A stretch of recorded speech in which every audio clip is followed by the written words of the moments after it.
네, 여러분들 안녕하세요. 시사타파의 심층분석 3월 16일 일요일 저녁 방송 시작하도록 하겠습니다. 오늘 주요 뉴스 간단하게 좀 정리하고요. 그 다음에 전체적인 거 여러분들에게 좀 말씀드릴게요. 권난동이가 헌재 심판 승복이 당 공식 입장이다. 저는 이런 게 너무 웃겨요.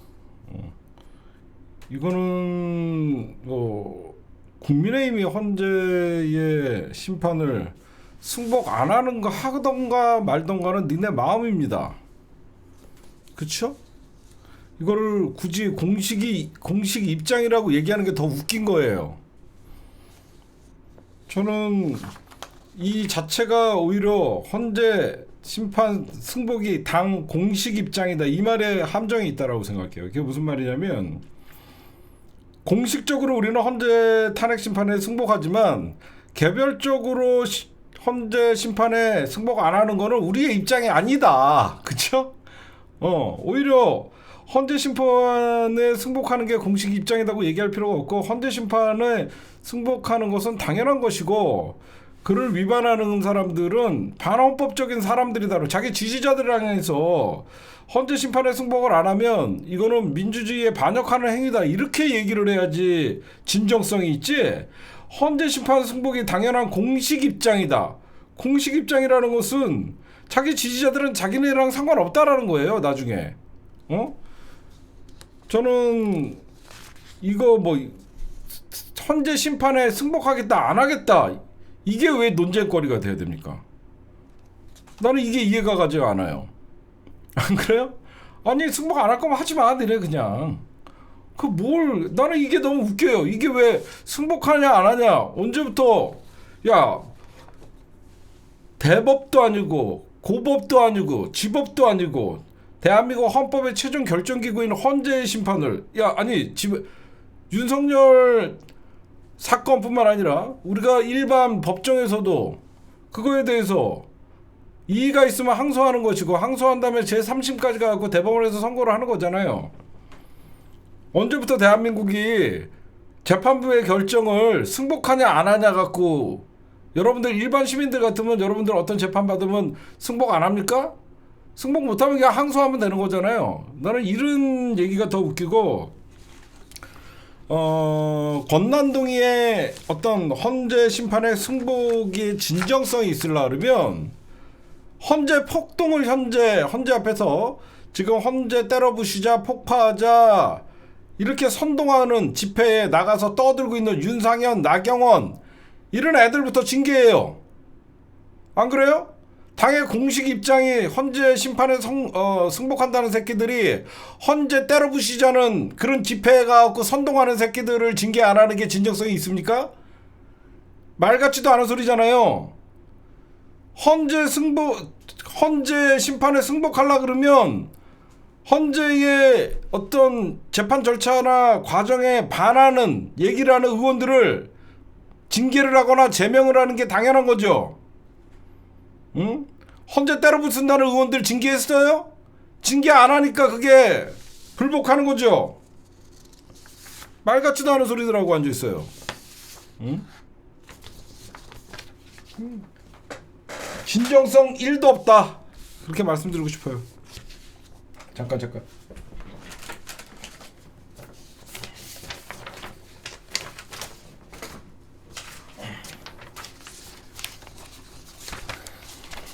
그 다음, 제가 며칠 전에 이런 말씀을 드렸죠. 민간국가로 지정됐다. 이게 민간국가로 지정됐다라고 하니까 이제야 요즘 난리거든요. 이거 민간국가에 지정될 경우에는 어떤 과학 연구 분야 이런 거에 대해서 우리나라는 이제 예외 조항이 된다. 이거에서 여러분들 이제 정치권에 이제서야 불이 붙었는데, 이 국힘당이 여러분들 이런 얘기를 해요. 민간국가가 지정된 것은 민주당이 윤석열 탄핵을 해서 그 공백기간이 생겨갖고 제대로 대응을 못했다. 그러니까 민주당 탓이래요, 민간국가 지정이. 이 바보들도 아니고 이 등신들도 아니고, 이게 여러분들 민간국가가 언제 지정됐는 줄 아세요? 올해 1월이에요. 1월. 1월인데 최근에 아는 거야, 정부가. 최근에 정부가 아는 겁니다. 이 새끼들은 한마디로 최상목이나 한덕수 대통령 권한 대행을 했던 자들이 내랑 공범들이다 보니까 지네 범죄 행위를 덮으려고 외교 안보 다 때려치운 거예요. 저는 그렇게 봐요. 안 그래요? 1월 달에 민간국가 지정됐는데 최근에서야 민간국가 지정됐다라고 생각하는 것들은 이건 말도 안 되는 소리입니다. 그러면 정확하게 지금 언론에서 잘 떠들지 않는데 이 민간국가 지정이 왜 심각한지를 제가 말씀드릴게요. 일단 원인은 여러분들 잘 알다시피 국힘당 제가 얼마 전에 이런 말씀을 드렸죠. 윤석열이가 미국에 방미했을 때 하버드 대학 연설에서 우리나라는 하루면 1년이면 한 달이라 그랬나? 1년이면 핵무장 국가로 만들 수 있다. 1년이라 그랬나? 하여튼 엄청나게 빠르게 1년이면 우리나라 핵무장 국가가 될 수 있다라는 기술을 보유하고 있다. 이런 식으로 얘기를 합니다. 그 이후에 집권 여당인 국힘당 애들이 자체 핵보유국을 주장을 해요. 이건 겉으로 드러난 거죠. 그렇죠? 그래서 미국 입장에서는 위험한데? 왜? 바이든 정부는 기본적으로 미국 정부는 기본적으로 비핵화가 목표잖아요. 그렇죠? 미국 정부는 비핵화가 목표예요. 그럼 미국은 왜 비핵화를 목표로 하냐? 핵을 가지고 있는 순간 미국의 말을 듣지 않습니다. 무슨 말씀인지 아시겠죠? 미국이 왜 전 세계에서 비핵화를 선언을 하냐? 핵을 갖고 있는 순간 미국의 말을 안 들어요. 미국도 강요를 못합니다. 이 나라 너무 압박했다가 미국의 본토를 향해서 핵무기 한 발 쏘면 너 죽고 나 죽고 하자는 막장으로 하면 결국은 미국의 피해를 입으니까. 그쵸? 그럼에도 불구하고 핵무장, 이거 뭐냐면 윤석열 정부에게 미국이 경고를 보냈다. 지금까지 제가 말씀드리는 거는 겉으로 드러난 거죠.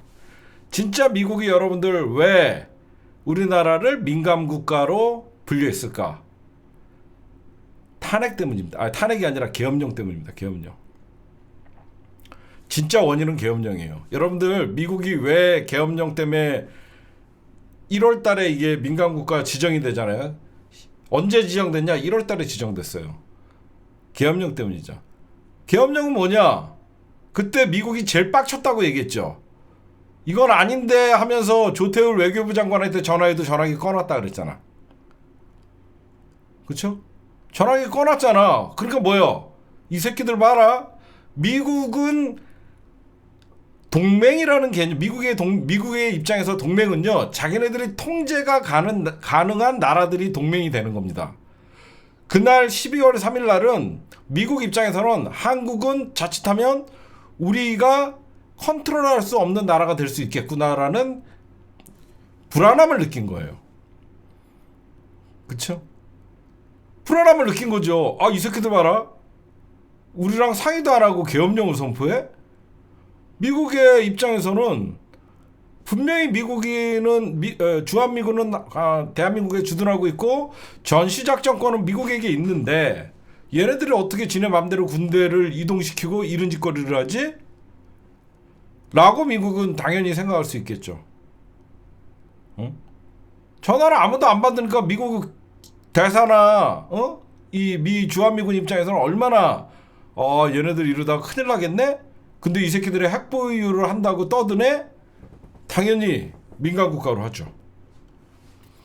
그럼 여러분들 이 민간국가의 위험성이 먼저 말씀드릴까요?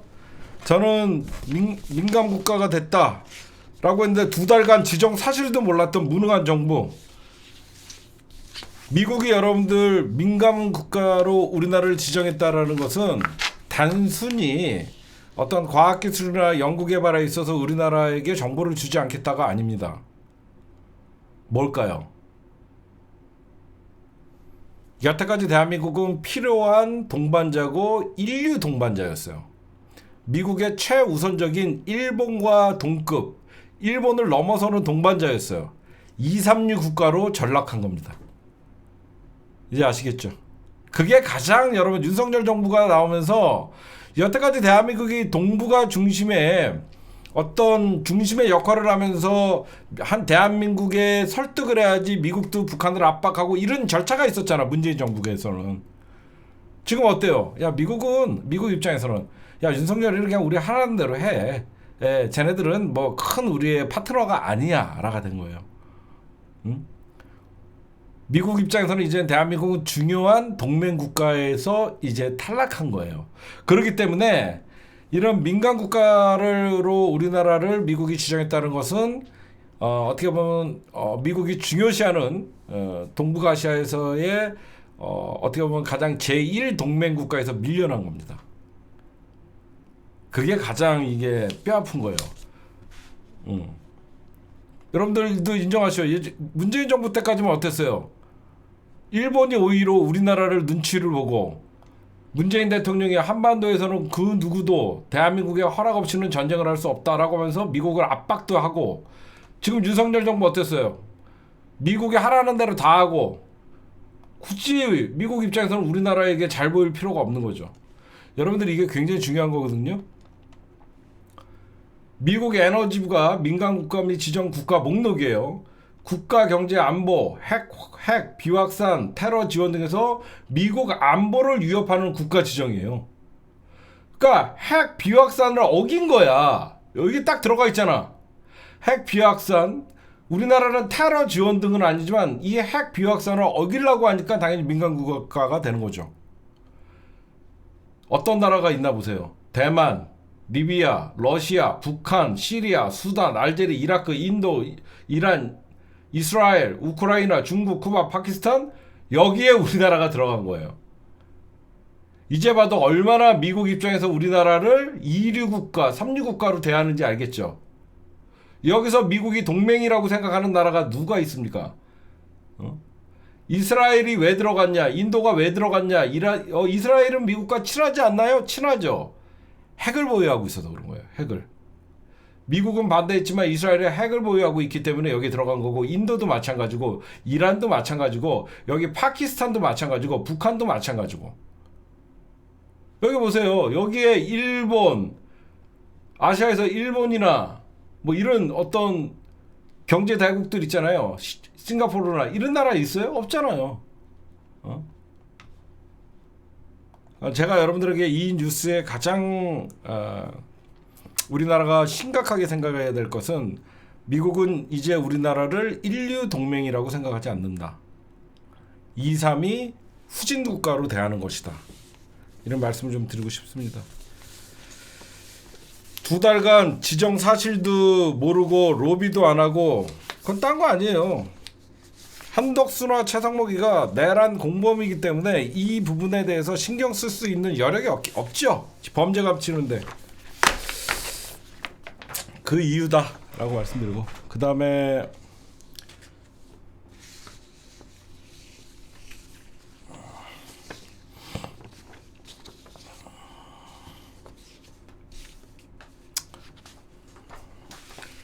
그다음에 여러분들 관심 있는, 저번에 김성훈 어떤 영장 기각을 검찰에서 자꾸 하니까 경찰이 고검에다가 영장심의위원회를 열어달라고 해서 이거는 영장 청구하는 게 맞다라고 여러분들 나왔죠.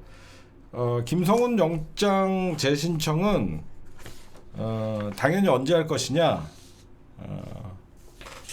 윤석열 탄핵 이후에 할 것이에요. 그건 여러분들이 아마 보시면 될 거예요. 당연히 김성훈은 구속시켜야 됩니다. 여러분 생각해 보세요.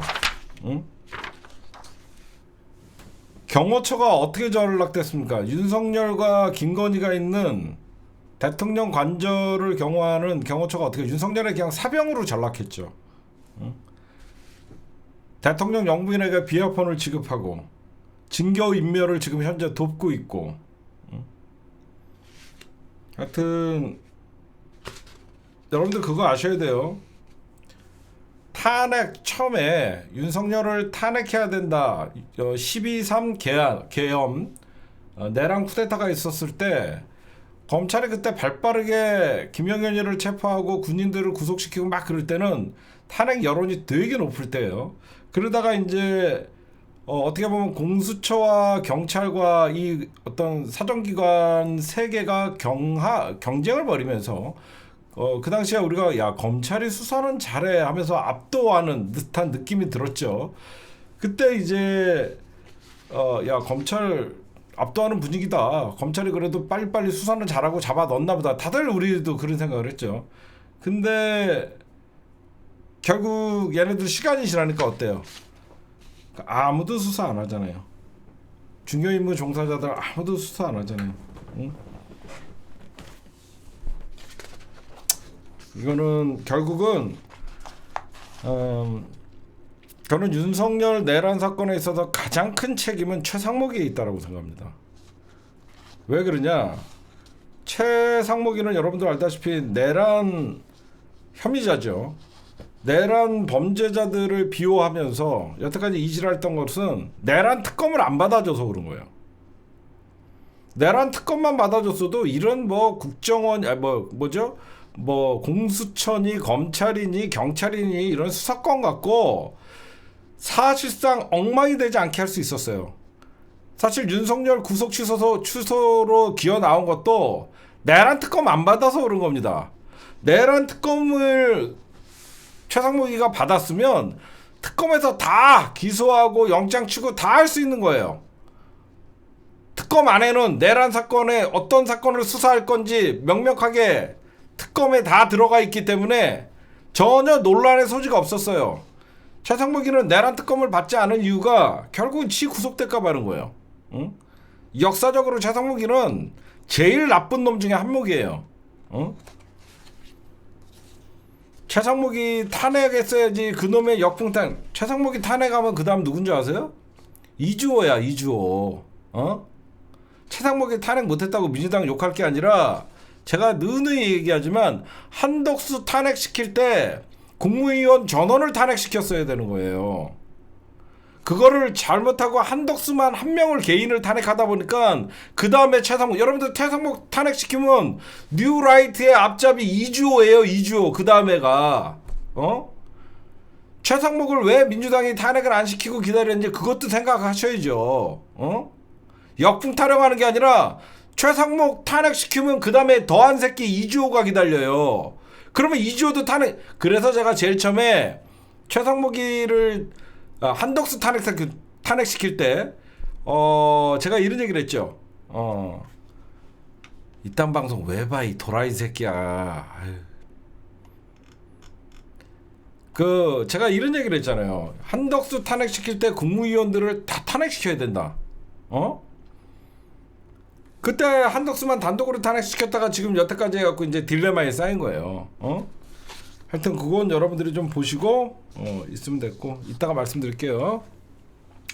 그 다음에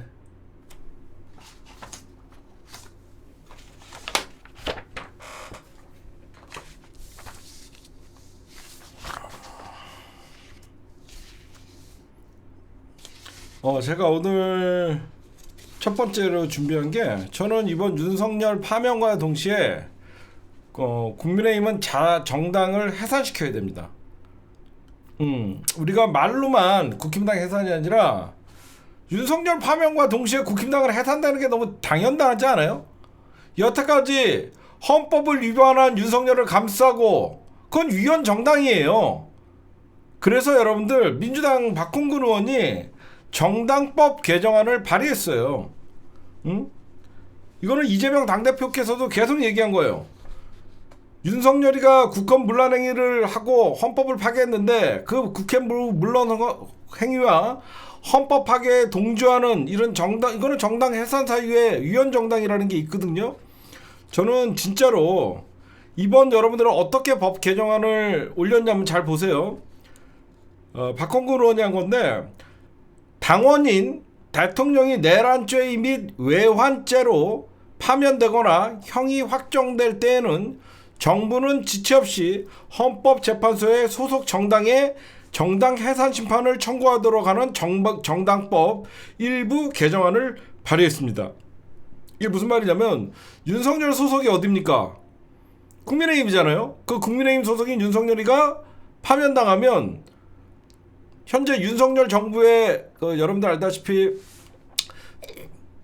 정당 해산은 법무부 장관이 정부가 신청을 하는 거예요. 정부가 헌재에다가 정당 해산 심판을 청구해야 되기 때문에 지금은 우리가 권력을 뺏겨 있기 때문에 당연히 박성재 법무부 장관 당연히 안 했겠죠. 지금이 김서구 법무부 장관 권한대행이 있지만 이 새끼들이 국힘당 정당 해산 심판 청구 안 하잖아요. 그래서 정당법을 일부 개정한 겁니다. 응?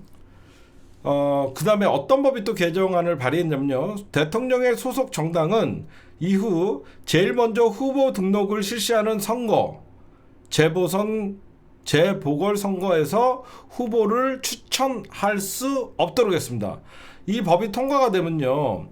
윤석열이가 파면되면요.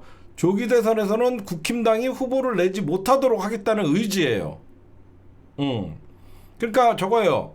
재보궐선거나 윤석열 파면 이후에 벌어지는 재보궐선거에서 정부는 당연히 정당해산 심판을 청구를 헌재에다가 하고 자동으로 그 다음에 그 정당은 재보궐선거에서 후보를 내지 못하도록, 물론 이거는 현재 당연히 최상무위가 거부권을 행사를 하겠죠.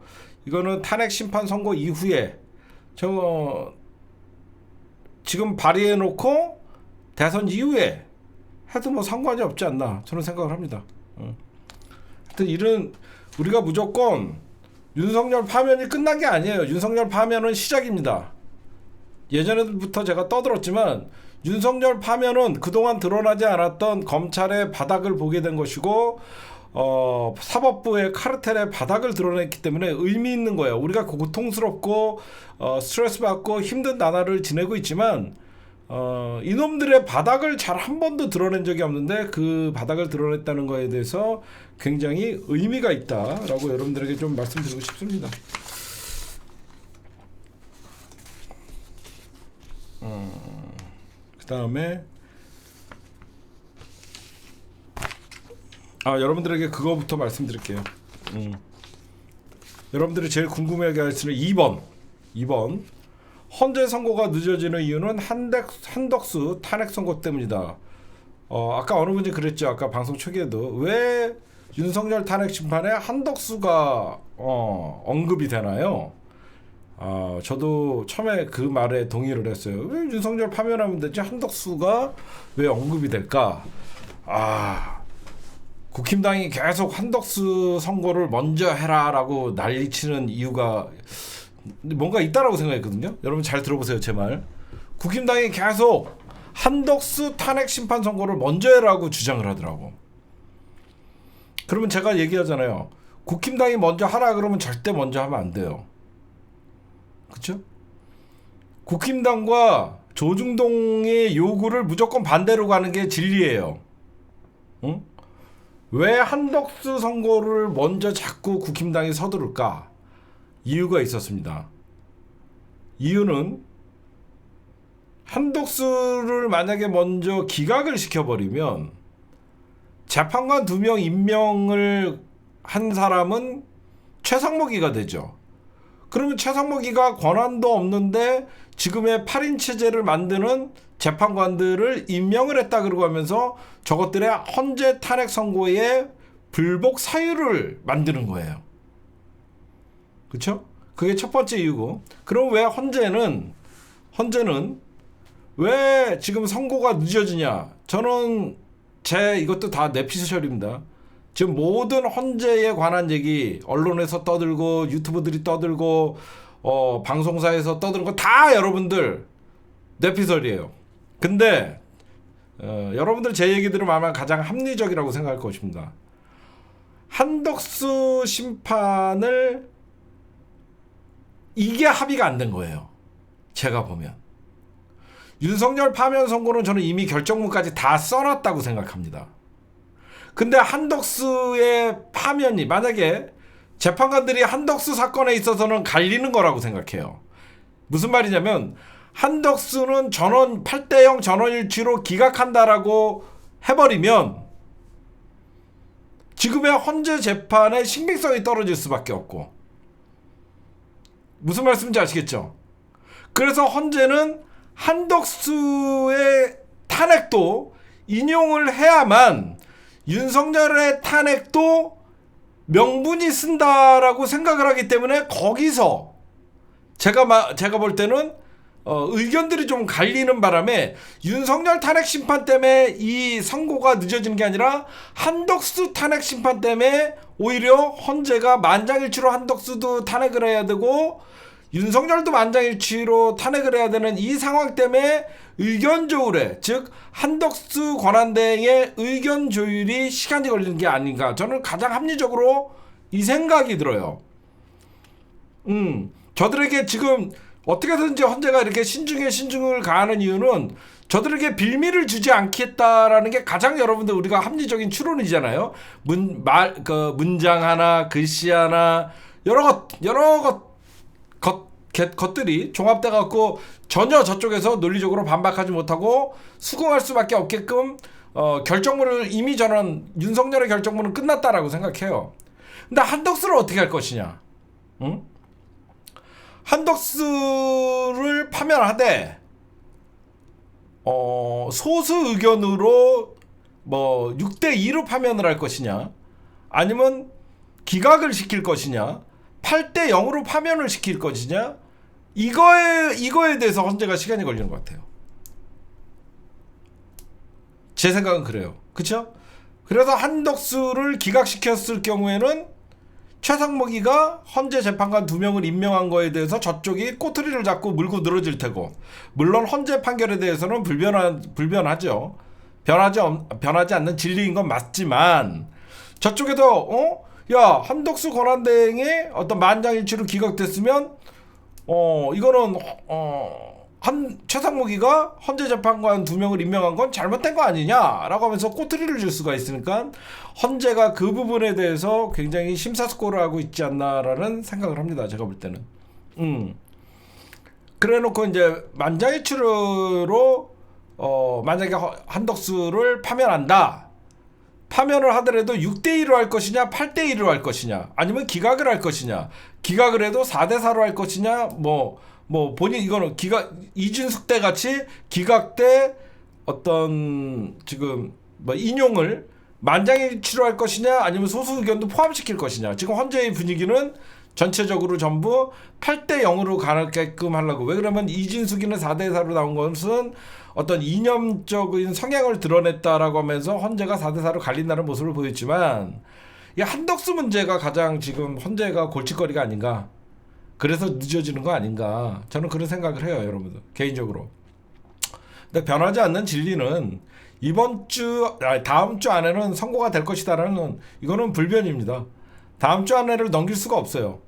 그렇기 때문에 여러분들도 이왕 늦은 거 이번 주 주말 집회가 마지막이었다라고 생각하시면 될 것 같고, 이제는 여러분들 차분한 마음, 편한 마음으로 헌재 선고를 기다리시면 될 것 같고, 저는 언론과 유튜브들에게 좀 당부하고 싶어요.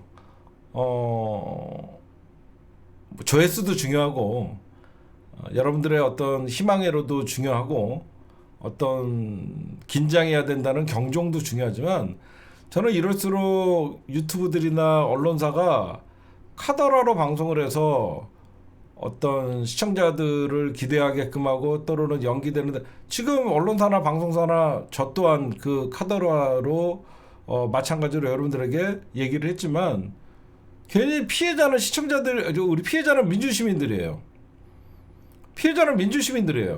기대하겠다가 4일이니 11일이니 14일이니 계속 이렇게 하면서 피말리는 건 우리 시민들과 우리 민주진보 진영의 어떤 그 국민들이잖아요. 그래서 저는 지난번 금요일 날부터 제가 이런 얘기를 했잖아요. 여러분들, 변하지 않는 진리가 있다. 윤석열은 탄핵될 것이고 조기 대선이 일어날 것이고 이재명 당대표는 대통령이 될 것이다. 이거는 변하지 않는 진리다. 그러니까 다음 주 금요일까지 21일까지라고 생각하고 차라리 편하게 기다리자. 응? 제가 여러분들에게 이런 말씀을 좀 드렸잖아요. 그래서 저는 중요한 거는 정청래 의원이 가장 빠를 겁니다. 탄핵 선고가 언제 발표가 되냐, 이거는 정청래 의원이 제일 빨리 합니다. 헌재가 정청 국회와 윤석열 변호인단에게 바로 연락을 하게 돼 있어요. 근데 정청래 의원이 아직 아무 연락도 없다라고 하니까 그 어떤 것도 날짜가 잡힌 게 없습니다. 정청래 의원님이요, 아직 아무 연락도 없지만 오면 즉시 공개하겠다. 오면 즉시 공개하겠다라고 했으니까 지금 여기저기서 카더라라고 얘기하는 거 여러분들, 물론 희망적인 얘기를 들으면 여러분들이 좀 스트레스도 풀리고, 그리고 어떤 좀 어떻게 될지 모르니까 긴장을 해야 된다라고 뭐 7대1 얘기하는 애들도 있고 막 별소리가 있는데, 제가 왜 여러분들 변하지 않는 진리라고 얘기하냐면요, 헌재 입장에서 여러분들 윤석열을 살려주면요, 그 다음에 가장 피해를 볼 거는 헌재예요.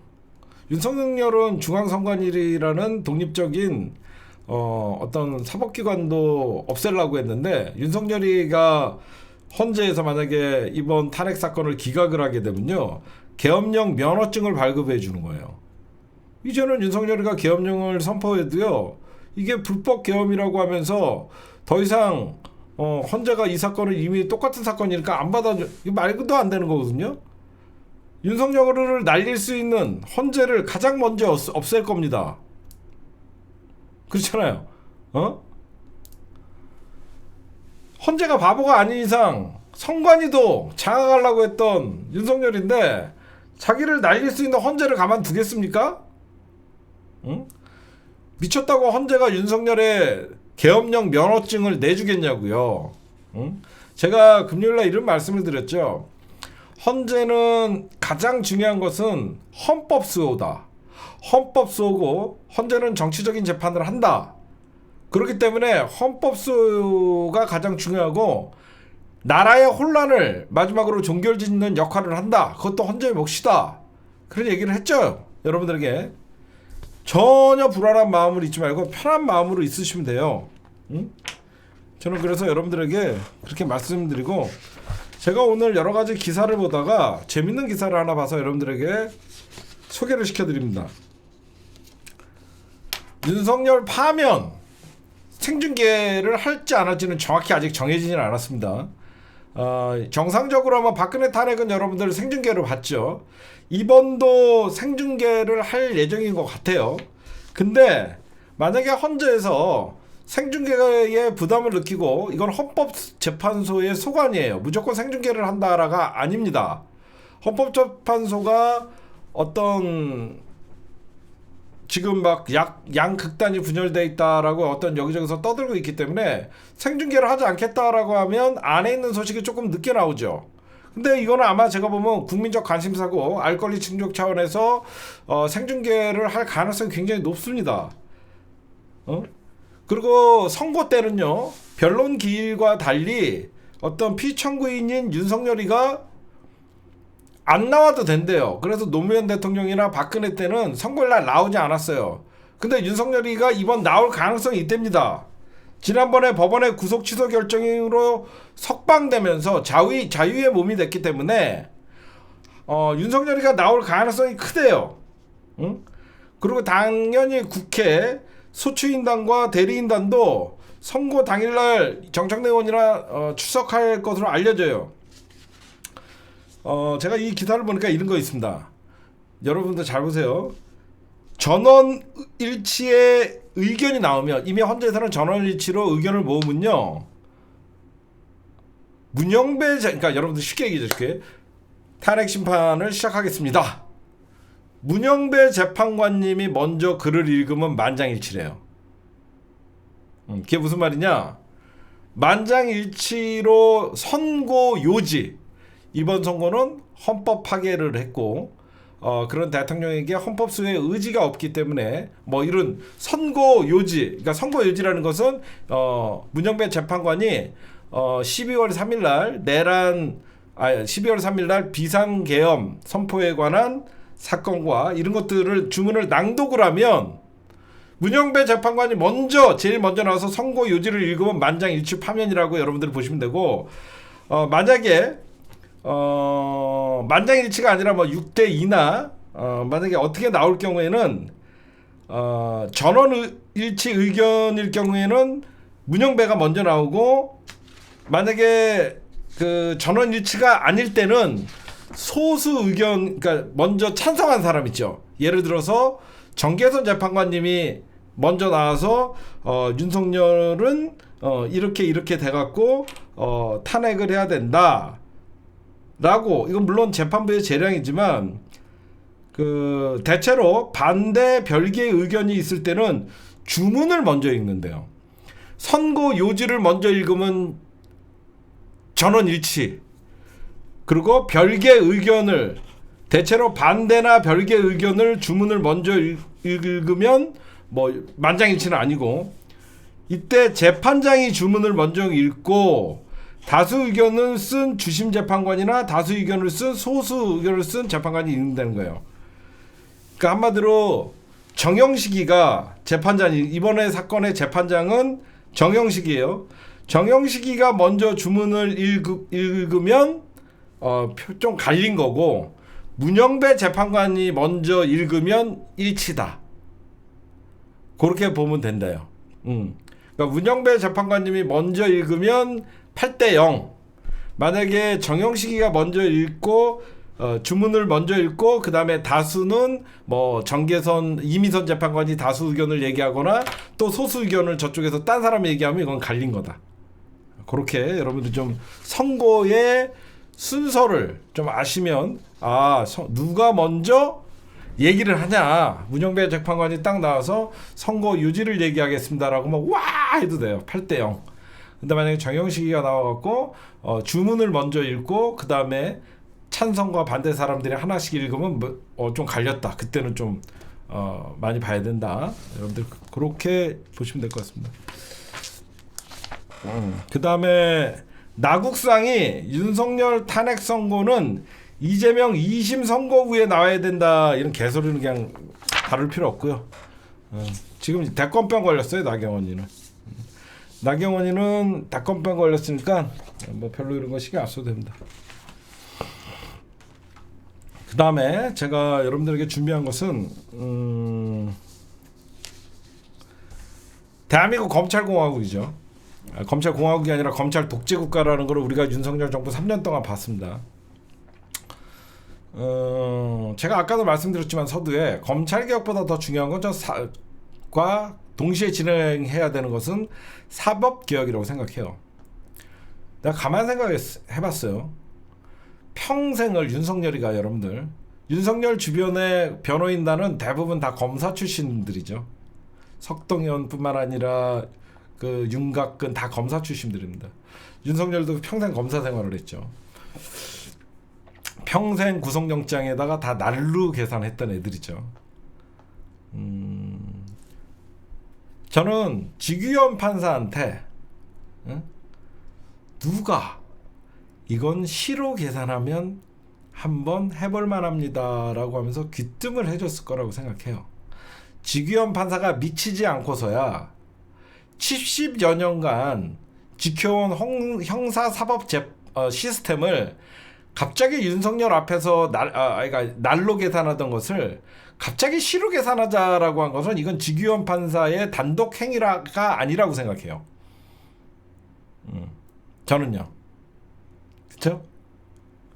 이거는 윤석열, 그러니까 여러분들 알다시피 검사와 판사는 전부 사법고시, 뭐 연수원 동기, 뭐 다 그런 애들이잖아. 응?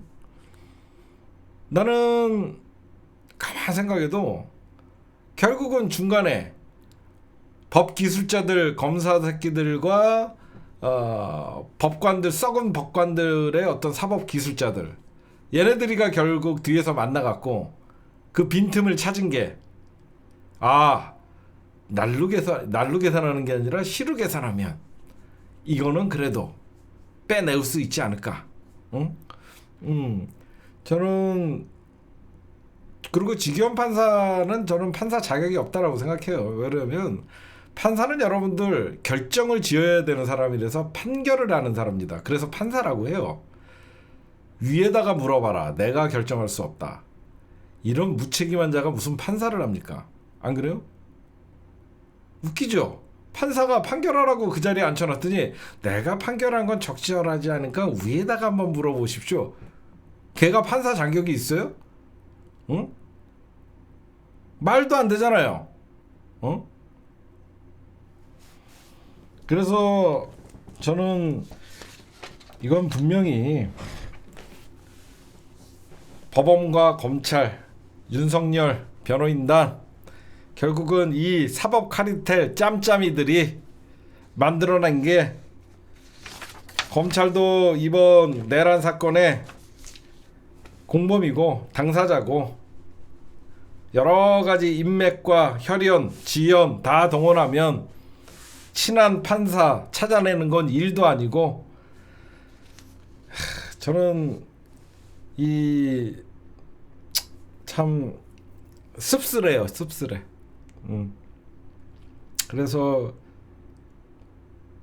진짜 내란 때 검사, 고위급 검사들이 선관위에 출동한다, 이 정보가 어디서 나왔냐면 경찰 수사에서 드러났거든요.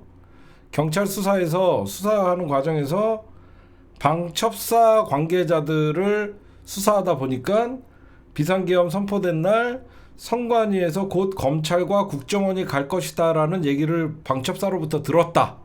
그 경찰 조사에서 드러났더니 경찰이 계속 이 사건에 대해서 파고드니까 갑자기 검찰이 국가수사본부를 압수수색을 했었잖아. 그렇지? 우연일까? 갑자기 검찰이 연루됐다라는 걸 경찰이 파고드니까 그날 검찰이 국가수사본부를 압수수색을 합니다. 이놈들이. 응? 하여튼 그때 하여튼 그런 것들을 보고, 그 다음에 여러분들 지금 되게 답답하죠. 그 답답한 이유가 뭐냐면 제가 계속 얘기했죠. 이건 내란 친일 쿠데타다. 윤석열의 계엄은요, 왜 진압이 이렇게 힘들고 우리가 괴로움을 겪고 눈앞에 범죄자를 두고도 처리를 못하냐. 제가 얘기했죠. 윤석열이가 권력을 장악하고 있어서 윤석열을 구속시켜도 윤석열이가 임명한 인간들 때문에 그렇다.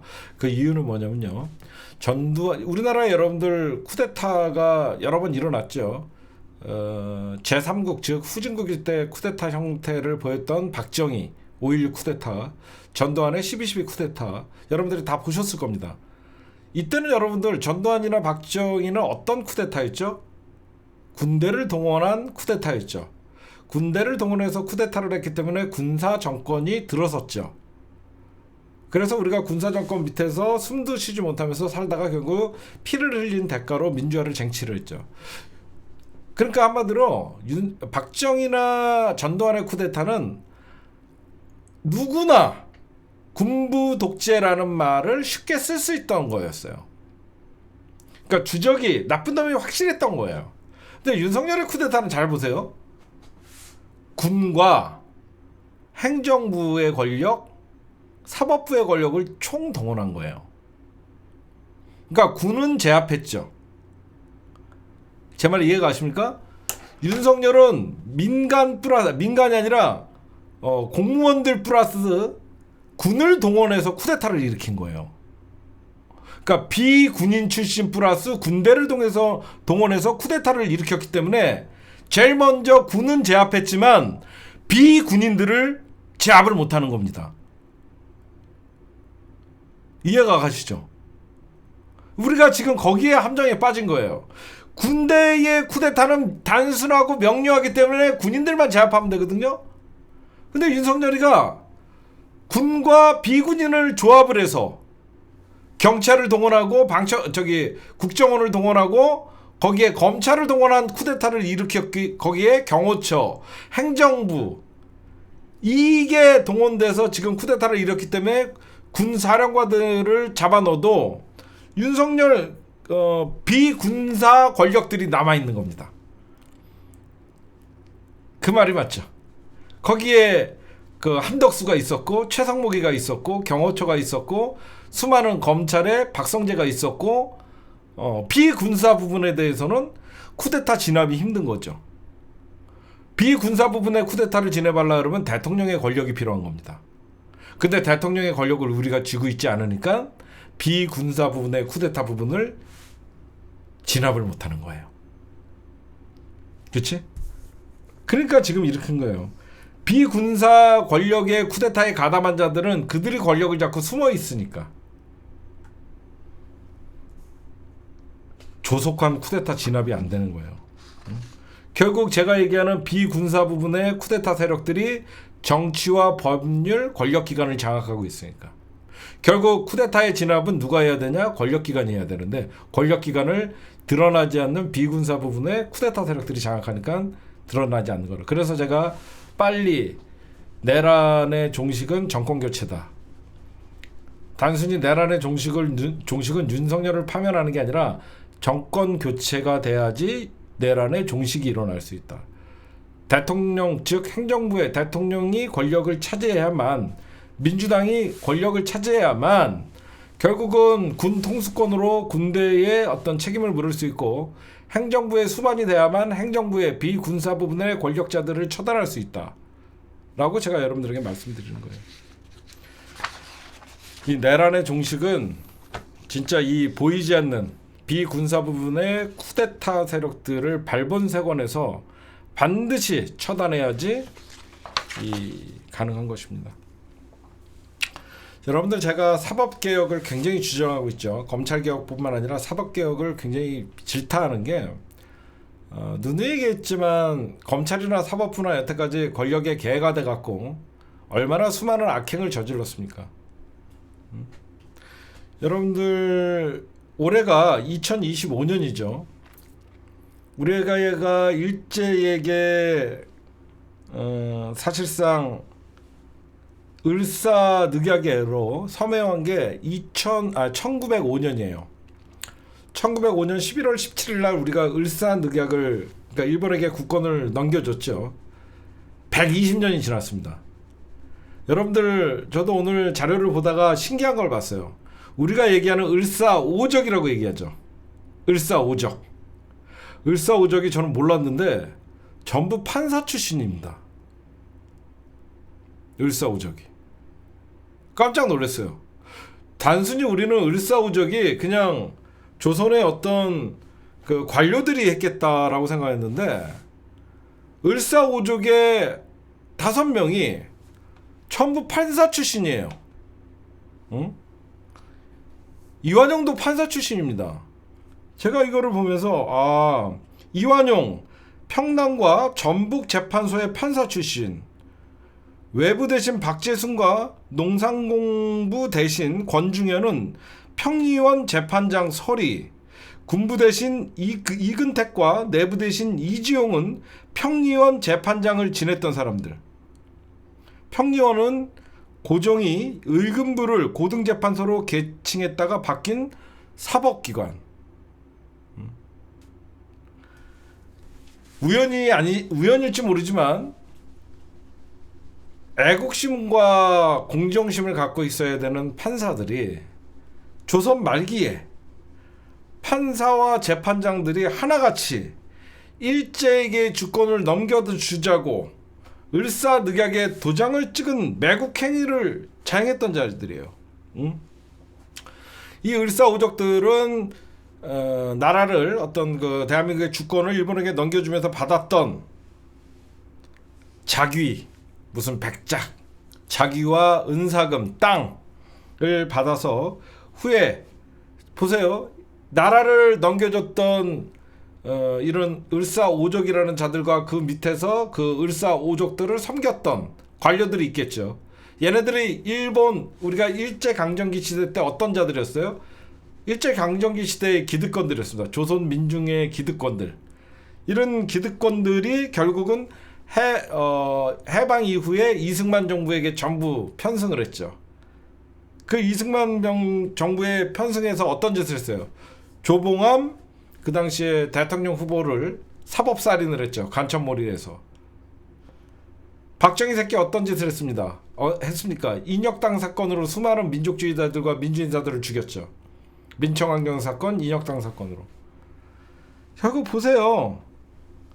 이 새끼들 나라 팔아먹은 새끼들이 일제시대 때 기득권, 일제시대 때 기득권으로 해방이 되니까 다 죽을 줄 알았는데 이승만이가 여러분들 해방 이후에 대한민국에서 해방후 사법부 수장을 비롯한 판검사, 변호사가 친일 부역자가 대부분이었어요.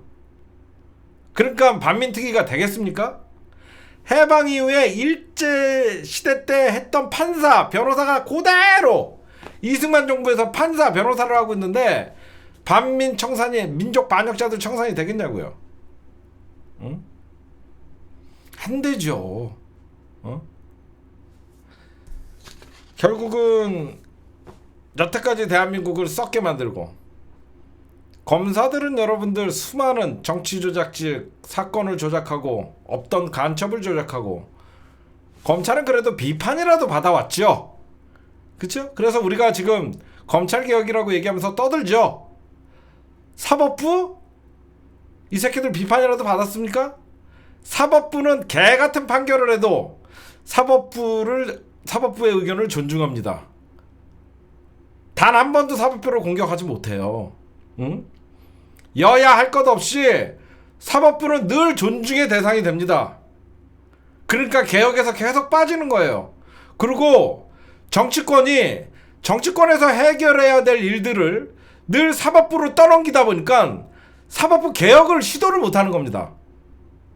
정치권에서 치고받고 싸웠으면 정치권에서 해결해야 될 일을 검찰로 기소하고, 기소해서 검찰이 또 사법부로 넘기니까 정치인들의 모습, 개혁을 해야 될 입법부의 목이 결국은 사법부가 목줄을 쥐고 있으니까.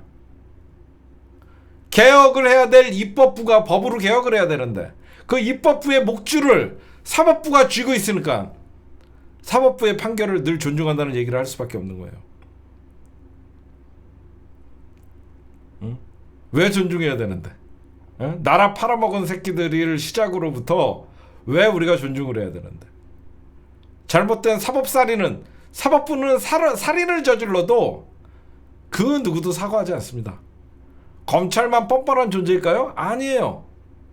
수많은 잘못된 판결에 의해서 누가 봐도 검찰이 조작했다는 흔적이 남아있는데도 불구하고 그런 공소장을 의문을 제기하지 않고 검사의 공소장을 그대로 인용을 해서 사법사진을 저질렀던, 검사도 나쁜 놈들이지만 판사가 그걸 바로잡지 못하는 인간들도 공범들이에요.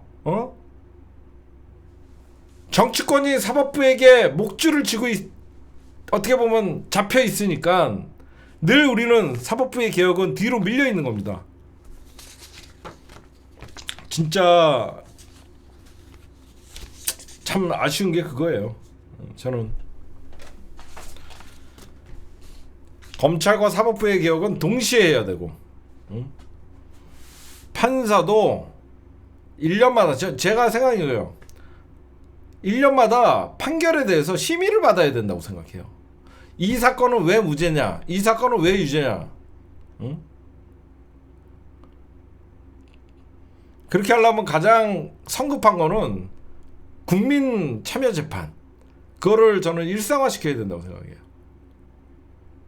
제일 먼저 사법개혁은 모든 재판에 국민 참여 재판을 무조건 우리는 참여하도록 해야지. 그래서 법관이 상식적이지 못한 판결을 하면 국민들한테 지탄을 받아야 된다 그래요.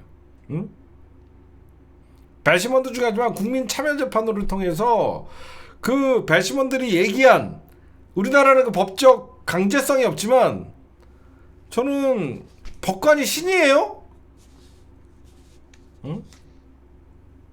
그리고 여러분들에게 그것도 하나 얘기할게요. 검찰 개혁할 때 저도 여러분들과 똑같은 의견이에요. 검찰의 수사권을 박탈하고 기소청구를 전락시킨다? 가만 생각해봤어요.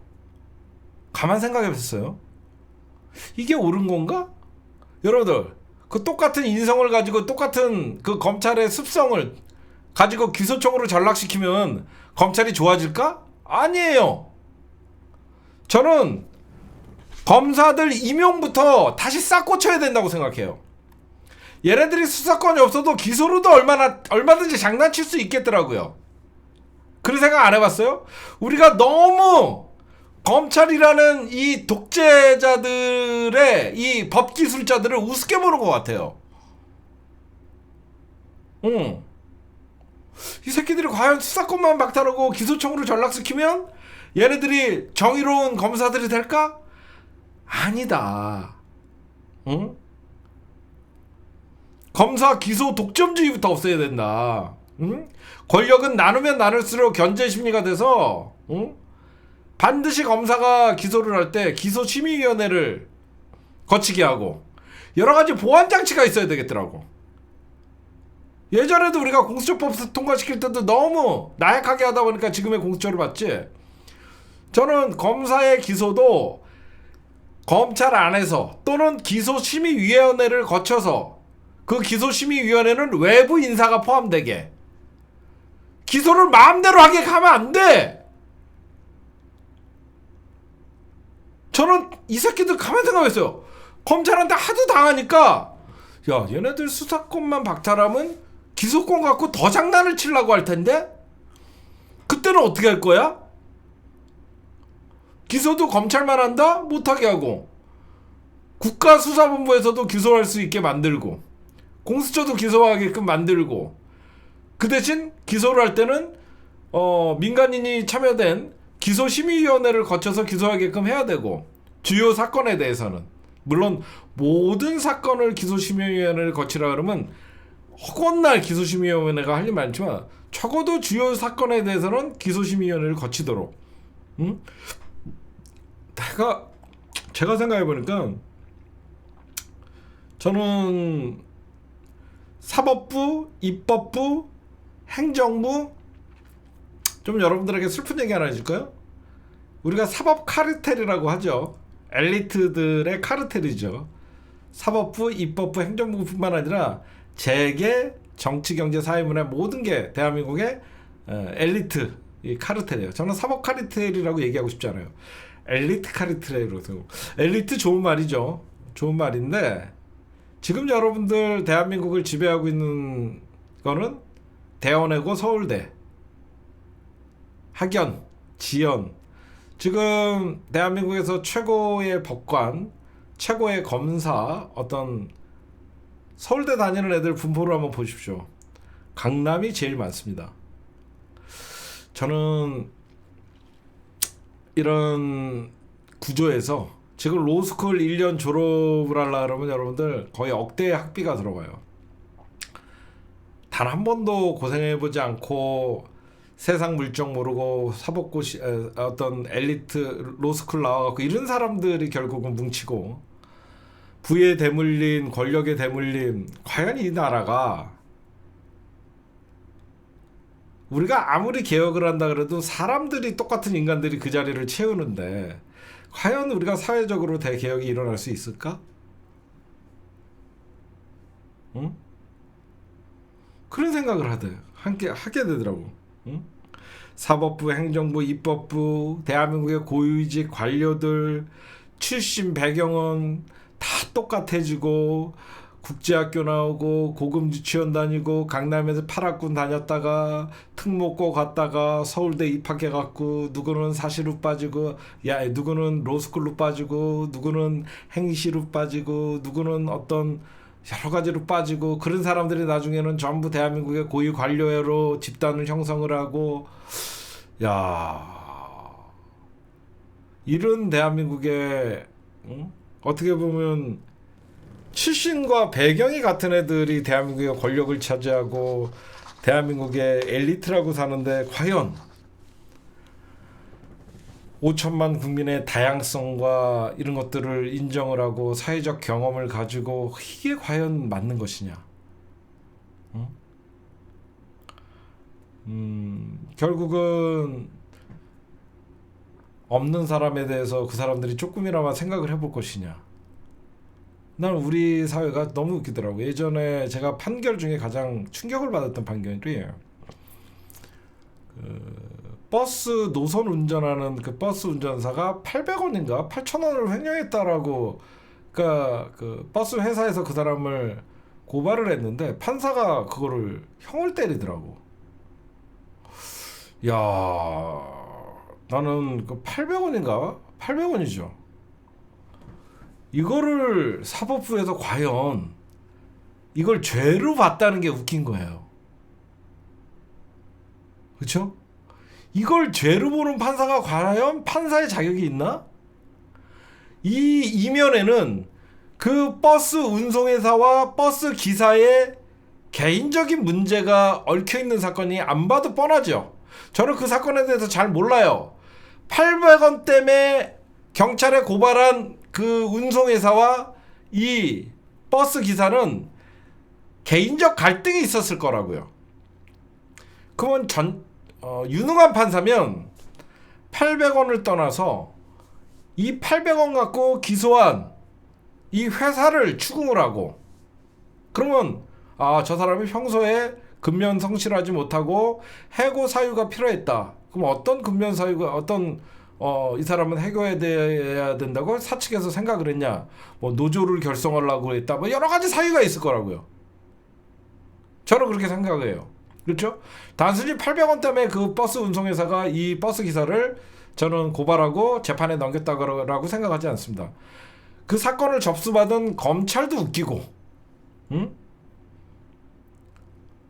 그러니까 저는 정말로 우리 사회가 언제부터인가, 맞아요, 귀족 중심의 사회가 되고 약자와 서민들은 그렇게 살아라라고 하는 여러 가지 판결들, 법은 주둥이로만 만인의 앞에 평등한, 여러분들 우리나라 국민들 5천만 명한테 저는 만약에 설문조사를 하면 여러분들은 법은 만인에게 평등하다고 생각하십니까?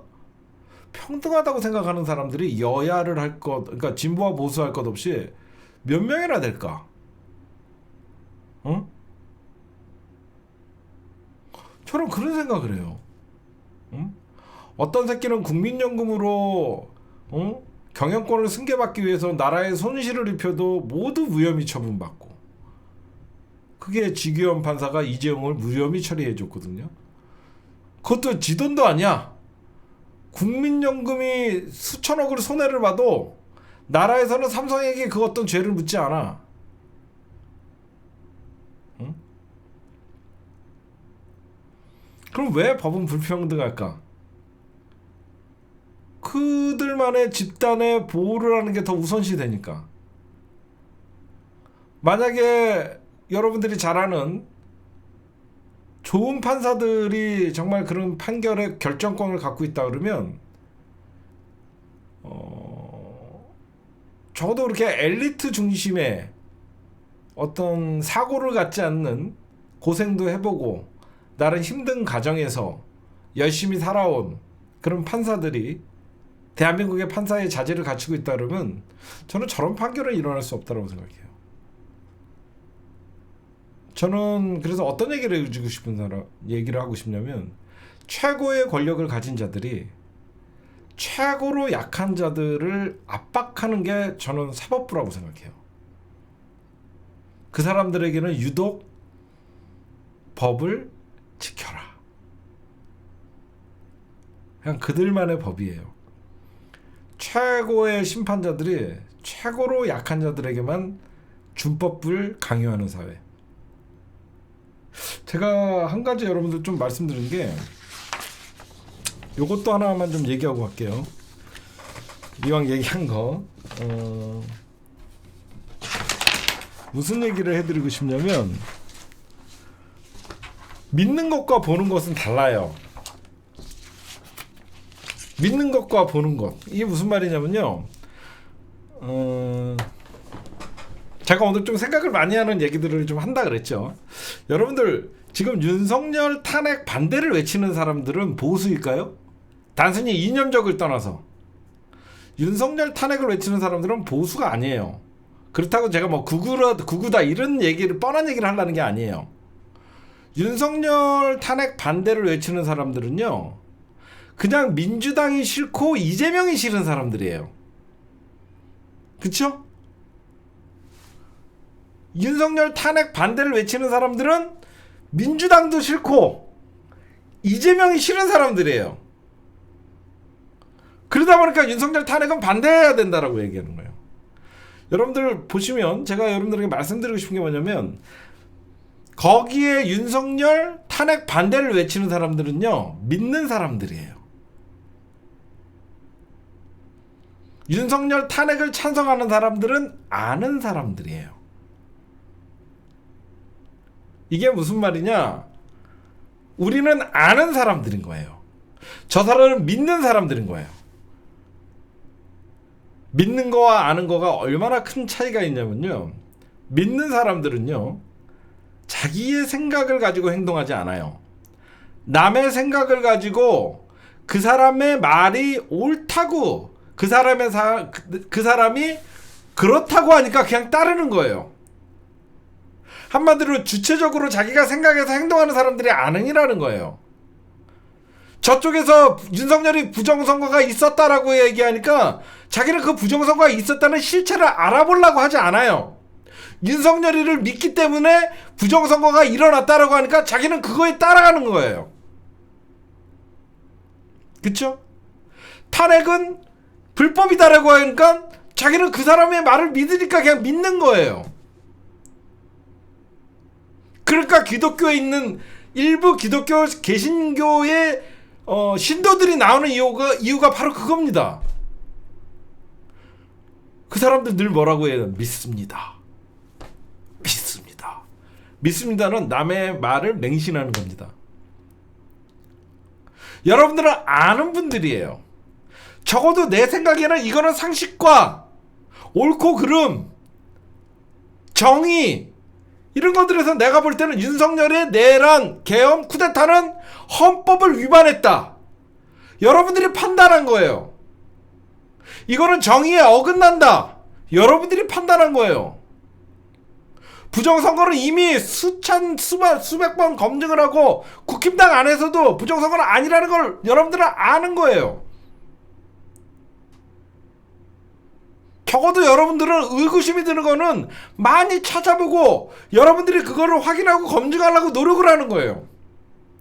그래서 광장에 가면 눈빛이 다른 겁니다. 여러분들이 이 말 되게 중요한 거예요.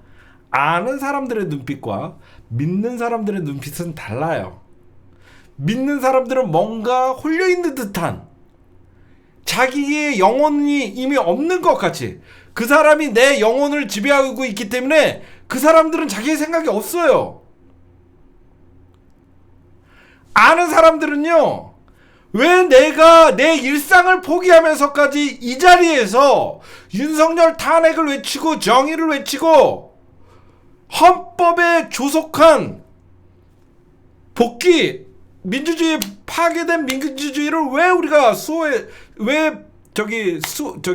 파괴된 민주주의를 우리가 반드시 되찾아야 되고 헌법을 수호해야 되는지 여러분들 스스로가 아는 거예요.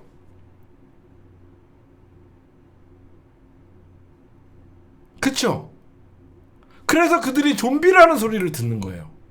자기 생각이 1도 없고 믿습니다.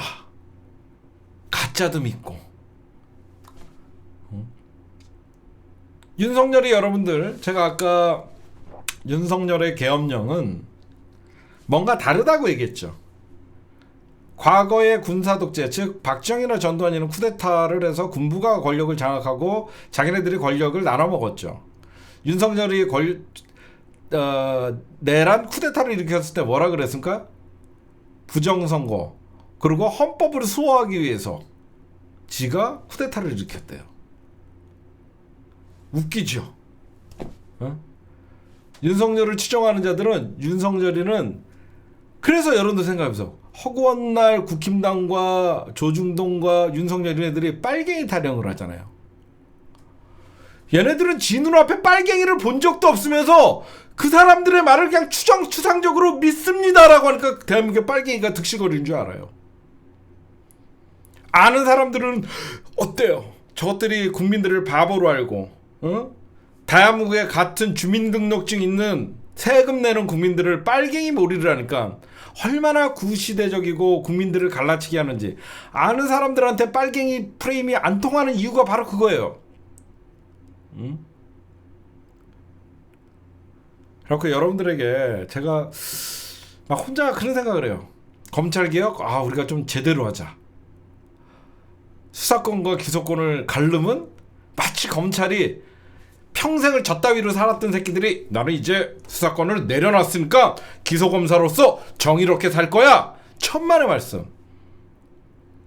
검찰개혁은 시작일 거야.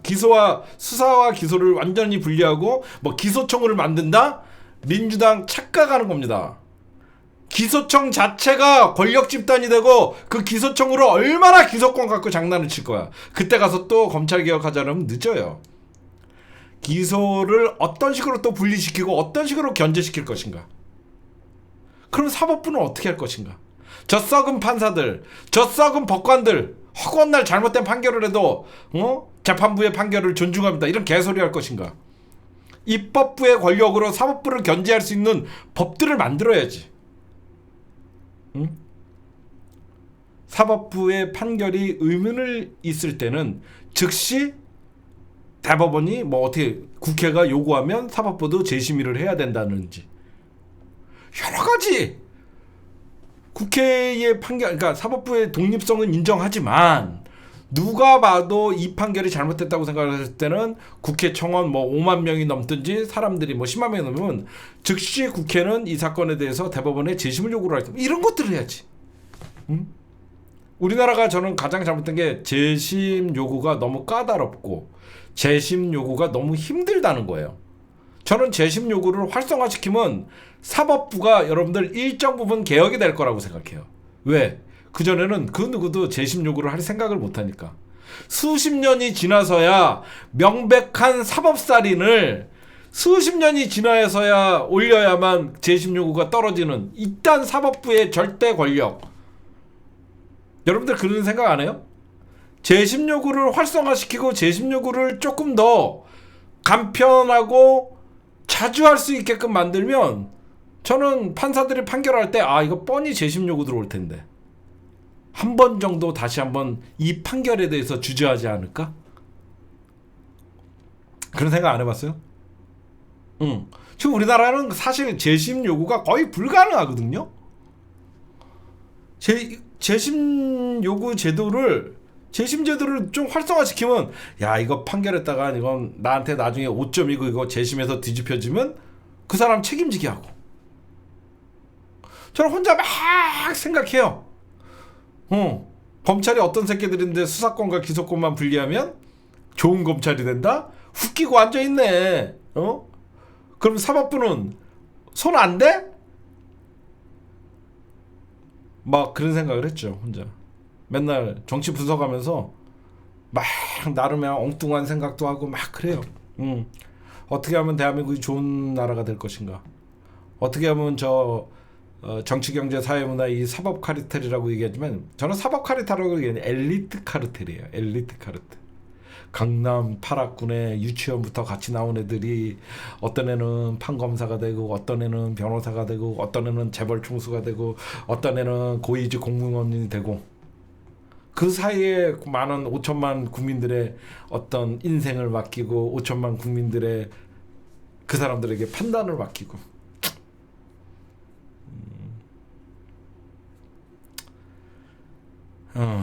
뭐 막 이런저런 얘기를 생각들을 해보고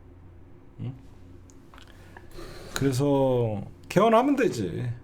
기소권 개헌하면 되지. 정권 교체한 다음에 개헌하면 되지 왜.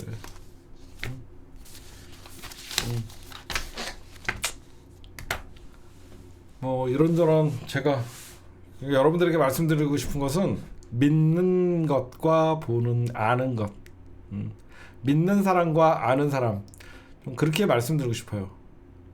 내가 지금 이 탄핵 찬성과 반대를 이념 편향으로 이걸 나눈 일이 아니다.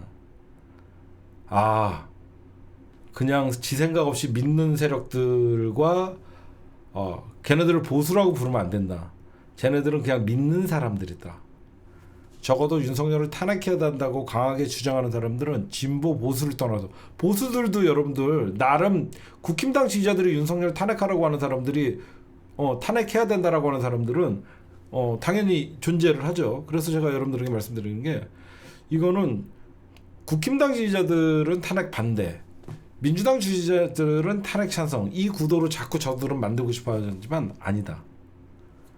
믿는 사람들과 아는 사람들의 차이가 현재의 집회의 분위기만 봐도 알 수 있다.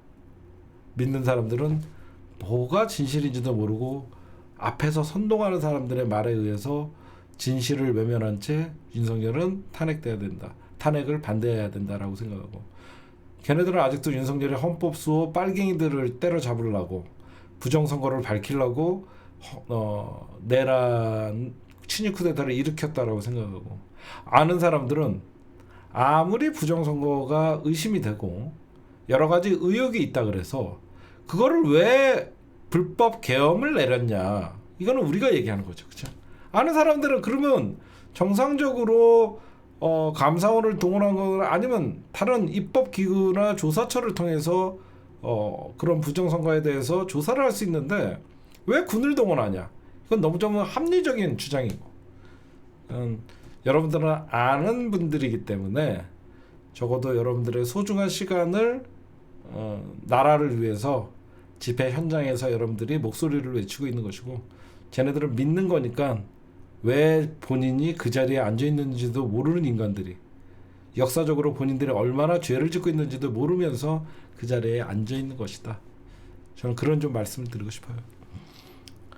오늘 방송의 녹화는 여기까지만 하도록 하겠습니다. 여러분들, 그리고 내일 2시 낮 2시의 정치, 2시 정치, 이경 대변인님, 장인수 기자님, 그리고 제가 진행하는 내일 2시 정치 꼭 많은 시청 바랍니다. 알겠죠?